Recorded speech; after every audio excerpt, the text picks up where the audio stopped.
feeling this has nothing to do with Look at wrestling. Stinger. He's tormented.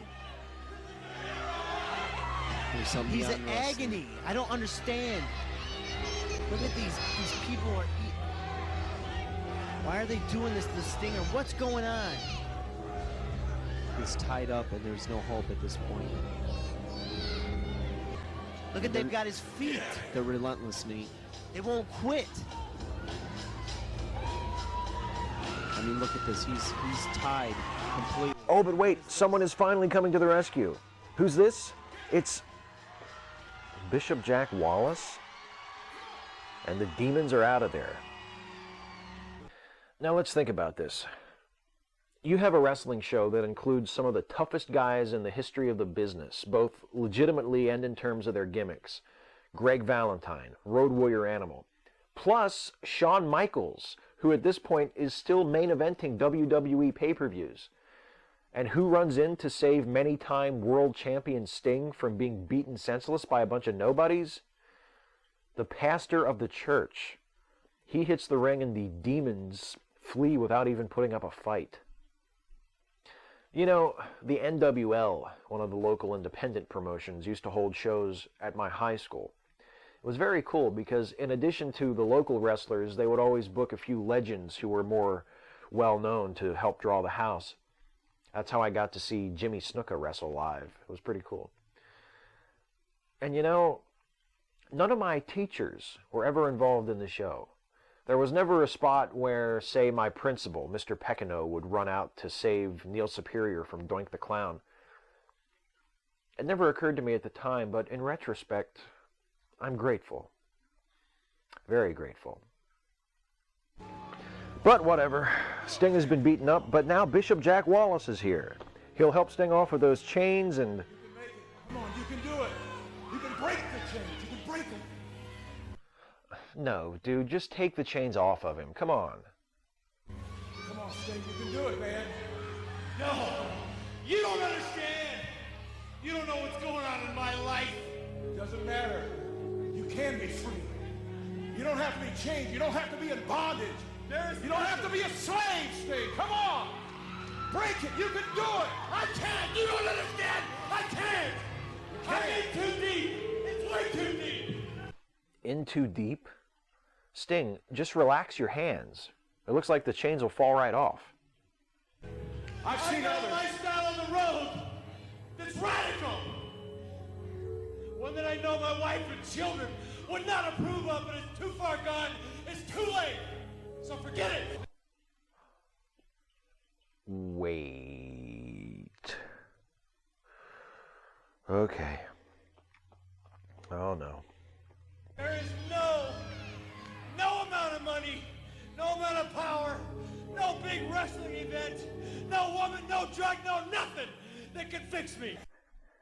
See, we're meant to interpret this part of the show symbolically. Some of you might find this a little disorienting because everything up to this point has been meant to be taken literally. Now suddenly it's all metaphor. But Christians are used to this sort of thing. It's how most of them read the Bible. The fun part is talking to individual Christians and figuring out which parts they interpret literally and which parts they read as metaphor, because it's always different. For instance, some Christians might view the chains around Sting's wrists and legs as literal chains, actually put there by minions of Satan, while others would view the chains as representations of the sins in Sting's life, like alcohol and drug abuse, infidelity, or taking part in that RoboCop angle at Capital Combat. Unbelievable as it sounds, there are even interpretations of this show where Bishop Jack Wallace is something other than a pathetic craven fame whore. There is one who can break the chains. Do you see where this is going? Jesus is going to help Sting find the strength to break the chains. Everybody got that? Well, unfortunately, not so fast. There is somebody who can break the chains. I told everybody here tonight that I was coming to make a big purchase. That big purchase is you, Sting. Yes, that jolly fellow with his mic turned off is Ted DiBiase, the $1 Million Man. And I'll let you in on a little secret. The Power Wrestling Alliance was Ted DiBiase's company.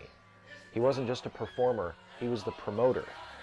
which makes it even more embarrassing that he was somehow allowed to walk out to the ring without a functioning microphone.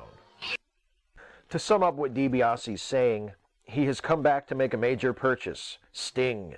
He and his money can make Sting a star again, can take him back to the main event of Madison Square Garden. Two things strike me as odd about this, besides the fact that DiBiase is somehow the villain for offering to rejuvenate Sting's career. First, Sting was never very over at Madison Square Garden. He worked almost his entire career for Jim Crockett Promotions, which later became WCW, and I'm not sure if they ever worked Madison Square Garden. Second, like I said, this is DiBiase's show, which means Sting is already working for him. Wrestling in Detroit, in a church. Things like that make me question DiBiase's ability to deliver on that promise. I don't know.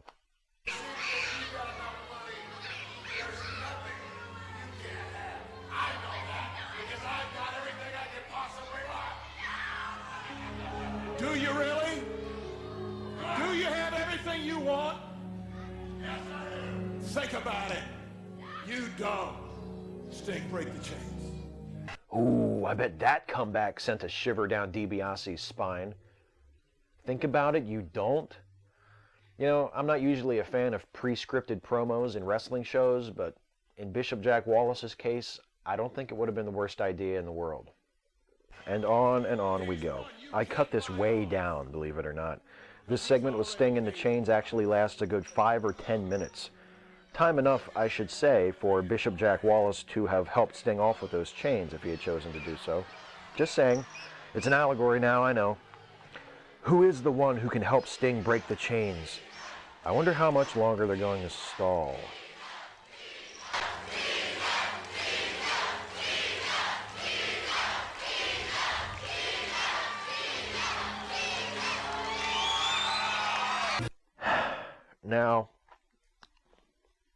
Now let's think about what is happening here. These guys, Sting, DiBiase, Bishop Jack Wallace, are all Christians.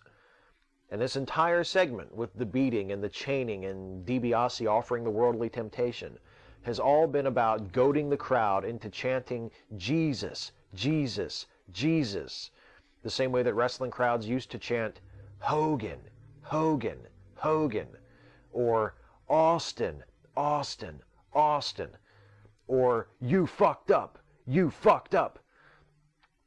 That last one was largely confined to Philadelphia. Anyway, not to spoil it for you, but in another few seconds, a guy is going to walk out there dressed in a Jesus costume. And these guys earnestly believe that this is a real person, that he's the son of the God who created the universe. Am I the only one to whom this seems really, really fucking weird?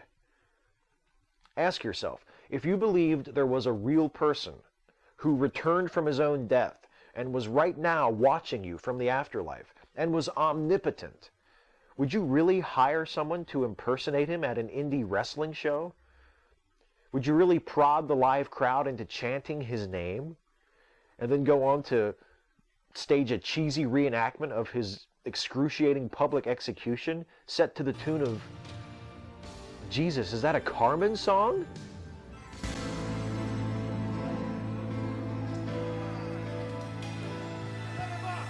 Violently, they grabbed his arms as they tightly strapped each wrist.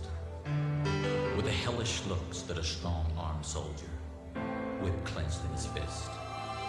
Laced with chips of bone, they beat him hard, from his shoulders to his feet. It sliced right through his olive skin, just like razors through a sheet. If this is how Christians, earnest, sincere, faithful Christians, choose to portray the most significant event in the life of who they believe to have been the most important person who ever lived, how the hell can they expect me to take it, or them, seriously? You can tell the Passion of the Christ was still fresh in people's minds because they reenact the whole scourging and crucifixion thing leading to the resurrection, which most Christians believe Jesus did to save souls from hell, but on this show Jesus does so he can get those chains off of Sting's hands. And that Carmen song that plays along with it is the musical equivalent of spilling Jesus' blood and viscera into a wash tub and then diving in and rolling around. The whole thing is incredibly crude and amateurish, but also pretty damn dismal. and not as much fun to watch as you'd hope it would be. And it goes on and on and on. So, with my presentation, I tried to brighten it up a bit. The show goes on after this last bit I'm going to show, but it's just all the wrestlers taking turns giving little come-to-Jesus sermons while not explaining why they declined to run out and help Sting off with those chains. You can find the whole thing for yourself on YouTube if you're interested. Of particular note from the portions I'm not reviewing, the $1 Million Man's claim that he and Greg Valentine laid hands on some deaf children in India and saw them miraculously healed. Since I'm hearing about it for the first time on a YouTube upload of a 5-year-old indie wrestling show, I'm calling bullshit on that and calling it a day. Countless times the blood splattered,